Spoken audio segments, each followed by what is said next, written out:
નાગરાજ,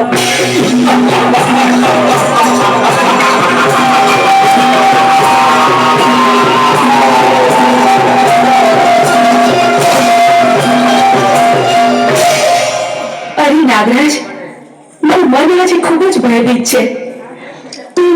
અનુકૂળના કોઈ ઇંધણ વર્તાઈ રહ્યા છે. આપણા પાતાળ લોકો પર આફત આવવાની હોય એવું લાગે છે. અરે દેવી, તમે કોઈ પણ જાતની ચિંતા ના કરો. હું છું ને, તમે આસન ગ્રહણ કરો.